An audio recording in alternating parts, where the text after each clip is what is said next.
Tanto le doy ya la palabra al profesor Antonio Remiro por un tiempo, como decimos, de unos 15 minutos aproximadamente. Muchas gracias. Me siento muy honrado en estar hoy aquí. Esta sala antes era mucho más grande, ¿no? ¿Siempre fue así? Pues recuerdo haber estado en una sala, sería otra sala, otro tipo de sala, pero aquí en esta facultad. Ah, exactamente. Bueno, como soy tan mayor, pues las cosas se me escapan, ¿no? De hecho, el profesor Arenas acaba de citar una obra mía de 1974, hace 50 años. Cierto que yo era muy joven entonces, ¿verdad? Pero ya implica que soy bastante mayor en este momento, ¿no? Bueno, hago lo posible por aguantar el tirón. Y la verdad es que desde el año 82 dejé de practicar el derecho internacional privado, que había practicado en Murcia en mi primera cátedra con el público. Pasé a la autónoma y ya me dediqué exclusivamente al derecho internacional público, ¿no? No sé si con mayor o menor suerte. Entonces, estar aquí, pues evidentemente se debe en primer lugar a ese fenómeno de la naturaleza que es la profesora Elena Torroja, cuyo impulso, capacidad de coordinación, dedicación, en fin, arrasa con cualquier tipo de resistencia a colaborar con ella en temas que conoce bien y que vive apasionadamente, pero analiza con objetividad, cosa que es importante. Hay que poner pasión en tu trabajo, pero el análisis tiene que ser siempre objetivo, porque si no, el trabajo deja de ser y tener valor científico para convertirse en otra cosa. Y compartir también pues con mi querida amiga y compañera Araceli Mangas, a la que tengo pues una admiración y una estima profesional y personal fuera de toda duda, ¿no? Ella a veces a mí me critica un poco porque me considero un poquito así, aplico mucho el sentido del humor a las cosas serias, y ella es salmantina y por lo tanto esas cosas las ve con mucha mayor, digamos, severidad. Pero yo creo que me lo perdona ya a estas alturas de la vida, ¿no? Bien,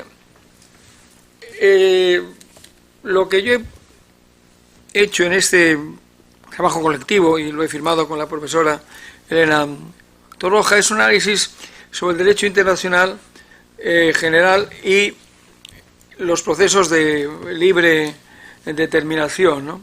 Evidentemente es un tema complicado en Cataluña, es el tema evidentemente asumido por nosotros de una enorme fragilidad social y por lo tanto pues muy comprometido para cualquiera que quiera pronunciarse sobre él sin ser tildado inmediatamente de españolista o separatista, ¿verdad? Entonces, pero era obligado a hacer ese trabajo. La lex lata es muy clara en este sentido. La libre determinación de los pueblos está al servicio de un titular en el orden internacional, que es el pueblo colonial o el pueblo ocupado. Llevamos dos pueblos ocupados hoy día, los saharauis y los palestinos. Bueno, curiosamente son dos pueblos ocupados que son también pueblos coloniales. O sea que no conocemos hoy día realmente la instancia del pueblo ocupado que no se vincule a un proceso fallido de descolonización. Pues Sáhara es un país pendiente. Nuestro presidente dice que su política es coherente. Bueno, esto es lo más incoherente que puede imaginarse el señor Sánchez. La política saharaui del señor Sánchez es vomitiva. Bueno, pero a veces yo es que pierdo un poco la pasión me vence, ¿no? Pues claro, en cierto modo, a mí se me ha acusado a veces de activista, ¿no? Y es que pienso que somos obligadamente activistas en cuestiones que son vitales. Tú eres una formación profesional determinada. ¿Cómo no vas a ser activista? Es activista del derecho, es activista de las causas justas que tienen un fundamento jurídico. Yo soy activista del Sáhara, ¿por qué? Pues porque el pueblo saharaui merece todo el respeto posible a su derecho a libre determinación, que está frustrado por los marroquíes con el apoyo hoy, no ya de Estados Unidos o de Francia, sino también del gobierno español, que se dice progresista. No sé a qué título, pero bueno, eso dice él, que es progresista. Bueno, el pueblo palestino le ocurre más o menos lo mismo, un pueblo ocupado, un pueblo cuya descolonización sigue pendiente. Esos son los titulares de la libre determinación de los pueblos, entendida en clave de derecho internacional positivo. A partir de ahí, evidentemente, cualquiera que quiera sustentar la secesión de un Estado, y distingo entre secesión y separación, porque la separación del Estado es posible siempre y cuando la constitución de ese Estado admita justamente que el fundamento de su ser es justamente la integración consensuada de una serie de elementos particulares, regionales o territoriales que están de acuerdo en vivir en ese Estado, pero que se reserva el derecho de separarse de él. Es un derecho de separación. Puede que una Constitución pueda recogerlo.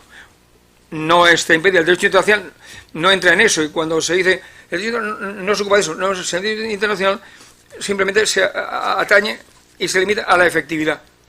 Entonces, si un Estado, aplicando el principio de autoorganización, decide que sus componentes territoriales, organizados federalmente o de otra manera, pueden separarse, el derecho internacional no tiene nada que oponer a eso. Es un principio de autoorganización. Ahora, si el derecho del Estado, la Constitución del Estado, la ley fundamental del Estado nos dice que el principio de unidad e integridad territorial es fundamental y básico, ahí el derecho de separación no existe y lo que puede existir es el hecho de la secesión violentando el orden constitucional. Y eso también permite sostener de lege ferenda el cambio constitucional. Y si la Constitución tiene unas reglas de juego para cambiar su contenido, pues quien sigue esas reglas de juego porque quiere separarse del Estado, pues tiene todo el derecho a hacerlo. O sea, la libertad de expresión, de opinión y de organización política a la hora de establecer partisanamente unos objetivos legeferendistas de política legislativa son, en un Estado democrático, intachables. Ahora, lo que no se puede hacer es pretender colar como derecho en vigor lo que es una política legislativa. Por tanto, todo mi respeto, por supuesto, a todos los separatistas del mundo que quieran cambiar la cuestión de un Estado que no permite la separación. Todo mi respeto en el plano del debate legeferendista. Pero no puedo aceptar como internacionalista que se pretenda colar como libre determinación derecho internacional la secesión del Estado. Eso será un hecho, y yo lo califico de hecho revolucionario. ¿Por qué? La revolución no requiere necesariamente poner bombas por las calles. La revolución es justamente actuar de una forma que transmites la modificación de hecho de una situación violentando el derecho. Cuando eso lo haces además usurpando competencias dentro de una institución autonómica, evidentemente la deslealtad constitucional es manifiesta. Ahora, ¿puedes hacerlo? De hecho, puedes hacerlo. Y mientras tu poder te permita ir socavando las bases competenciales de la Constitución, pues eres un separatista, pues ahora viene a seguir esa línea. Si el Estado no tiene capacidad para defenderse, si el Estado cede en sus propias competencias, en sus poderes, pues es que es un Estado débil, un Estado en vías de declinación y no de construcción. Pero será un hecho, no un derecho. Y ese hecho, si finalmente se consolida, dará pie a una situación de efectividad. Ahí el derecho internacional vuelve a ser operativo. Si una situación inconstitucional pero efectiva existe, podrá ser reconocida por terceros. Y ese reconocimiento irá ampliando, por lo tanto, las capacidades de ese ente nuevo, revolucionario, rebelde, para consolidarse y estabilizarse dentro del orden internacional, a medida que sus reconocimientos vayan aumentando.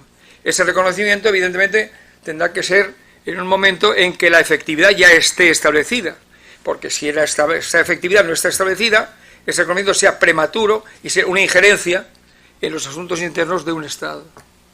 Pero si esa efectividad ya está establecida, bueno, será una cuestión política del Estado que reconoce hacerlo o no hacerlo. ¿Lo hace? Bueno, reconoce un gobierno efectivo. No lo hace, será porque quiere que se vuelva atrás y por lo tanto que esa efectividad se vuelva contra sí misma, que hay una nueva efectividad retroactiva que conduzca a una situación, por ejemplo, Ucrania, Crimea, hay una efectividad establecida. La guerra ahí implica el deseo de Ucrania y de quienes la apoyan de devolver la situación a la efectividad anterior consecuente con la constitución ucraniana. Pero la efectividad ahora no es esa, es diferente. Y quien la reconozca, bueno, podrá pensar unos, está reconociendo un hecho ilegal, y el derecho internacional nos dice no podemos reconocer situaciones nacidas de una ilegalidad. Bueno, eso habría que verlo. Eso no se puede afirmar de una forma tan taxativa. Las efectividades tienden a consolidarse si permanecen en el tiempo.